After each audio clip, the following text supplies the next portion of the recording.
Did you know there's a flaw in the iPhone that allows attackers to completely drain your bank account? And it only takes about 10 seconds for it to happen. 10 seconds. It got to that fast where I can do it just right there. In this video, I'm going to describe and tell you exactly what this problem is and how you can address it so that you are safe and your bank account doesn't get drained. Hey, cyber heroes, welcome back to my channel. If you're new, I'm Boyd Clewis, internationally recognized cybersecurity expert. And if you want to join me on this journey, be sure to like this video, subscribe to the channel, and hit the red bell so that you're notified whenever I drop new content. Let's go. All right, cyber heroes. I was recently watching this story on the Wall Street Journal of how this hacker ring was literally generating millions of dollars by using people's stolen iPhones. And it just blew my mind because the concept itself is so simple and so is the attack vector because we make it entirely too easy. So in Minnesota, there is this hacker ring. There's this guy by the name of Aaron Johnson. And Aaron Johnson, they use a social engineering tactic in order to steal people's iPhones and their information and ultimately drain their bank accounts because of this flaw that's in iOS. And it's way too simple. And the reason why it's too simple is because we live in a world of convenience. It's way too easy for me to log into my bank account on my phone, to log into my medical charts, depending on what medical facility I go to. All of our information is on this small device. The challenge is it's protected with a password, and passwords are just inherently bad, right? If you're not familiar with what social engineering is, you've probably gotten an email trying to phish you, telling you that you won $1 million from a Nigerian prince that happened to be your second cousin. Just send me your bank account information and we'll wire you the money.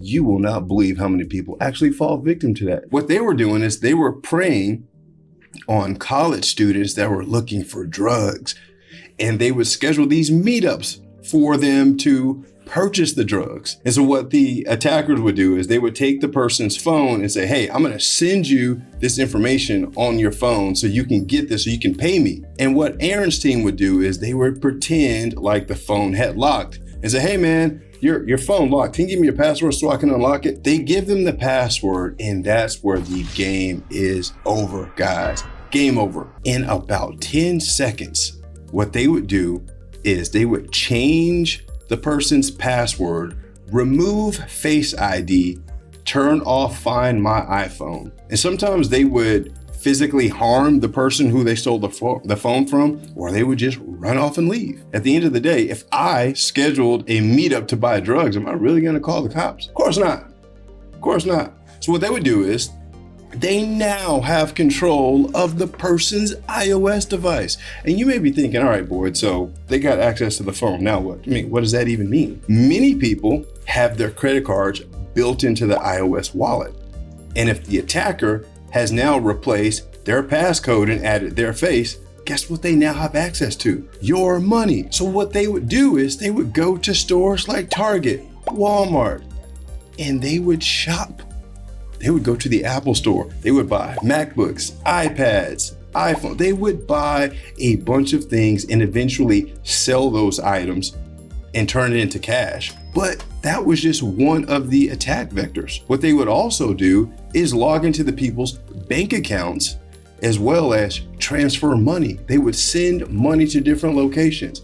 Because remember, if you have enabled Face ID and you're using the password keychain, all it takes is either your face or the passcode to unlock that device to access all of your sensitive information. Even if the password didn't let them log in, what's the second piece that's on the phone that would give the attacker the information to access the bank account? The email. It would be way too easy for them to do a forgot my password on the victim's bank account information. And what does that bank account gonna do? The banking company, they're going to email you some type of confirmation or send a text message for a confirmation. I wonder where that text message is gonna go, right? So they literally had complete access to people's bank accounts, fortunes, crypto wallets. They were able to access that. And the other thing that Aaron mentioned is oftentimes people had passwords, social security numbers, all type of sensitive information right in the iOS app itself, in the iOS notes.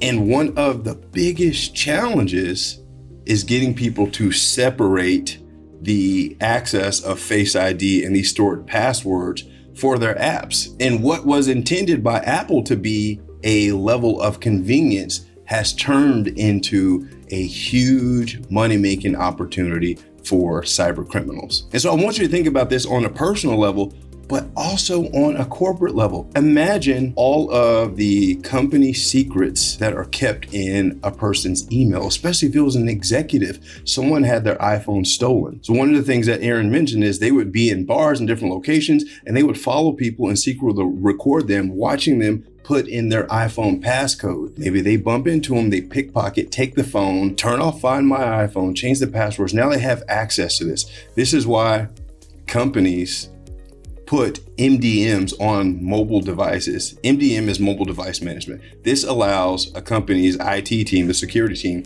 to remotely wipe or disable an individual's phone if it is lost or compromised. And this attack vector itself is why people like you are needed to become cybersecurity professionals, to ward off evil and fight evil. Because again, convenience turns into security risk, and it happens every single day. But Apple has since attempted to address this security feature, so it's not all bad, but you have to have an updated version of iOS 17.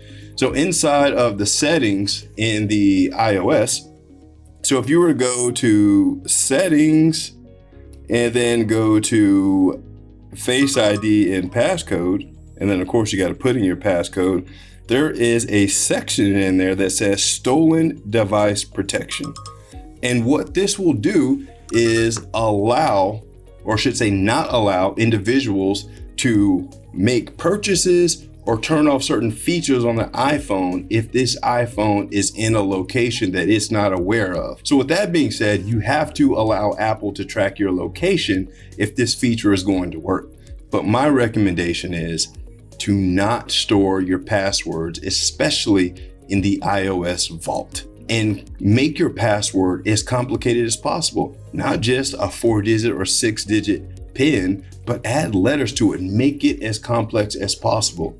And whenever you can, remove automatic login on your banking information, especially on your apps that contain sensitive information about you, because somebody could change the face or change your code and pretend to be you and have all the access in the world. Well, guys, if you got some value from this video, or if you have any additional questions about other iPhone risk or cybersecurity concerns, drop those in the comments. Like this video, subscribe to the channel, and stay tuned for the next video where we'll talk about the next exploit that's out in the wild. So remember, guys, stay safe, stay secure, and I'll see you on the next video.